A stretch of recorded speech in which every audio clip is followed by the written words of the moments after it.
माझ्यासोबत सदाभाऊ खोत आहेत. सदाभाऊ, आज ईव्हीएमच्या सन्मानार्थ तुम्ही आज आंदोलन केलेलं आहे, काय याचं सगळं मूळ होतं? मुळामध्ये या देशामध्ये नवं तंत्रज्ञान आम्ही आणलं असं काँग्रेस ढोल बडवत होती. म्हणजे आम्ही कॅम्प्युटर आणला, त्याच्या माध्यमातून आम्ही देशामध्ये एक तंत्रज्ञानाला चालना दिली, रेल्वे विजेवरती चालायला लागली. ह्यांचा बडेजाव त्या काळामध्ये आम्ही सगळं केलं म्हणत होता. मग आता तंत्रज्ञानाला तुमचा विरोध का? मुळामध्ये ईव्हीएम मशीन बी तुमच्याच काळामध्ये आली 2004ला. मग 2004ला आणि 9ला तुम्ही ज्या निवडणुका लढवल्या ते काय तुम्ही त्या ईव्हीएम मशीनमध्ये काही गडबड करत होता का त्या काळामध्ये? जर तुम्हाला आता ते वाटत असेल तर वेगवेगळ्या राज्यामध्ये ज्या निवडणुका झाल्या, कर्नाटक तुमच्याकडे आलं, पश्चिम बंगाल तुमच्याकडे आलं, पंजाब आलंय, दिल्ली आलं, गेल्या वेळी तुमच्याकडं राजस्थान होता. मग हे कशामुळे होतं? महाराष्ट्रामध्ये लोकसभेला तुम्हाला जास्त जागा मिळाल्या. एक तुमच्या लक्षात गोष्ट येईल की ईव्हीएममध्ये काही गडबड आहे असं जर विरोधकांचं मत असेल तर मी स्पष्ट बोलतो. लोकसभेला मालेगावमध्ये 2 लाख मतं कशी एका बाजूला गेली? मग तिथं का गडबड झाली नाही?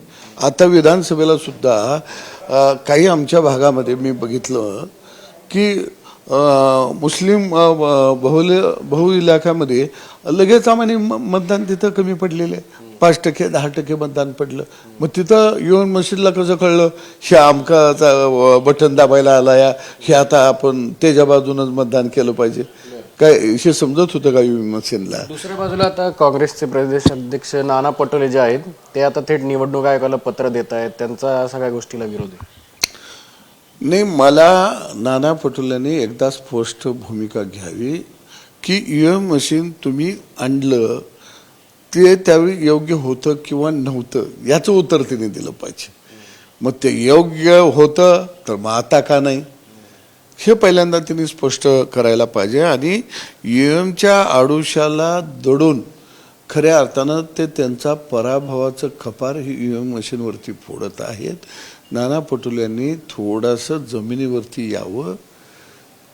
गावगाड्यातल्या माणसाला जो महायुतीनं दिलासा दिला, शेतकऱ्याला वीज मोफत दिली, त्याच्या खात्यावर पैसे यायला लागले, लाडक्या बहिणीच्या खात्यावर पैसे यायला लागले, शेतकऱ्यांच्या लेकीबाळी, गावगाड्यातल्या शेतमजुराच्या लेकीबाळी उच्च शिक्षण मोफत घ्यायला लागले.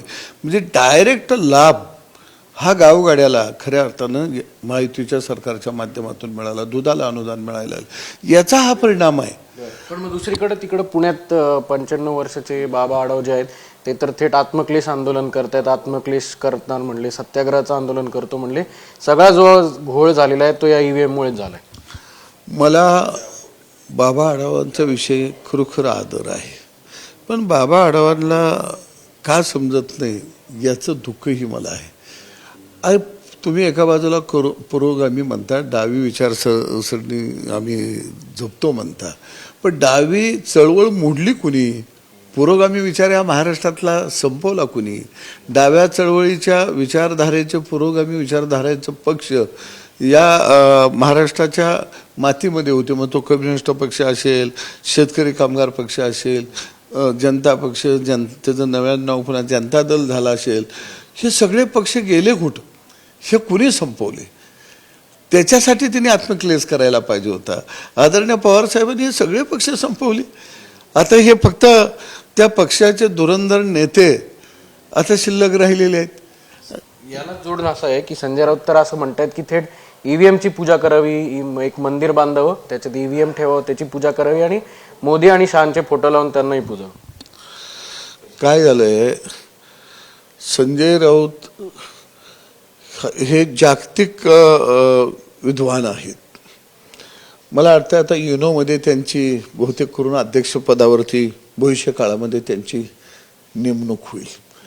अरे संजय राऊतांना मी विचारायचं आहे, तुम्ही एक वार्ताहर आहात.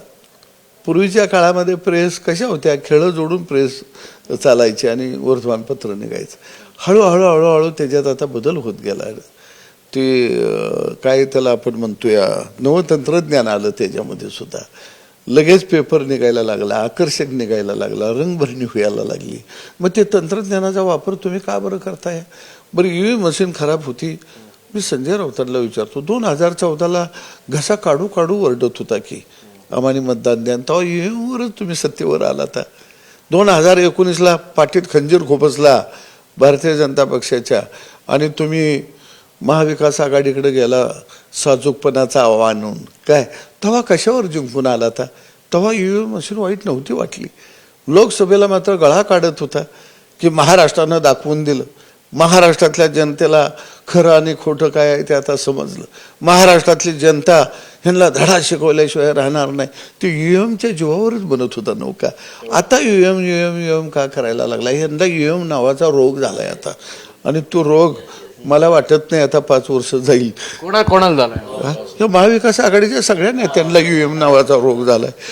आता त्याच्यावर आम्ही कुणाला तर एखाद्या चांगल्या कंपनीला सांगतो करोनासारखी लस शोधायला. हे जो एक मोदी साहेबांना मी एखादं पत्र लिहितो, ईव्हीएम नावाचा रोग जडला या महाविकास आघाडीच्या गड्यांना, ह्याच्यावर एक मोठी लस शोधून आणा आणि ती लस फुकट द्यायची व्यवस्था आपल्याला करावी लागेल. ह्यातनं ह्यांना बाहेर काढलं पाहिजे आता. अरे महाराष्ट्रामधले अनेक प्रश्न आहेत, त्या प्रश्नाकडे आता तुम्ही लक्ष द्या. आता नवीन भाऊ सरकार स्थापन होईल, काय सध्याचं चित्र वाटते तुम्हाला? कारण की असं विरोधक सुद्धा म्हणतात की आता या सगळ्या प्रोसिजरला 8 दिवस झालेत. साधारणपर्यंत कधीपर्यंत चित्र स्पष्ट होईल एक नेता म्हणून? असं आहे की महायुतीला बहुमत दिलेलं आहे.